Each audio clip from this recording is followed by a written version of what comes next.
نبودی در فراق شانه هایت. به هر خاکی رسیدم تکیه کردم، تو از شهر خدا اینجا رسیدی که در کوه نگاهم خانه سازی. مرا عاشق کنی با چشم نازت، زمن یک عاشقی دیوانه سازی. من آن ابرم که بارانش تو باشی، همان یوسف که کنعانش تو باشی. مسافر میشم تا آخر عمر، از آن راهی که پایانش تو باشی. سکوتم را به باران هدیه کردم، تمام زندگیم گریه کردم. نبودی در فراق شانه هایت، به هر خاکی رسیدم تکیه کردم.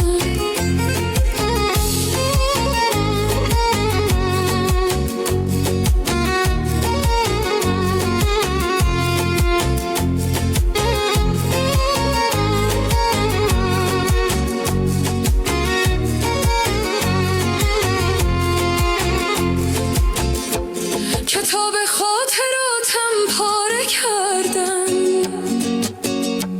مرا در عاشقی آواره کردن. به من درس وفا و عشق دادن، دل او را ز سنگ خاره کردن. به تنهایی نشستم بی تو امشب، به روی کس نبینم بی تو امشب. سیر گلشن و باغ و گلستان، گلی عشقی نچینم بی تو امشب. مثل مانان فلک بر من جفا کرد، مرا از یار شیرینم جدا کرد. ندارم طاقت روز جدایی، جدایی را نصیب من خدا کرد. اگر یادت کنم دردم شو به زور، فراموشت کنم چشمم شو به کور. تو میدانی نکردم بی وفایی،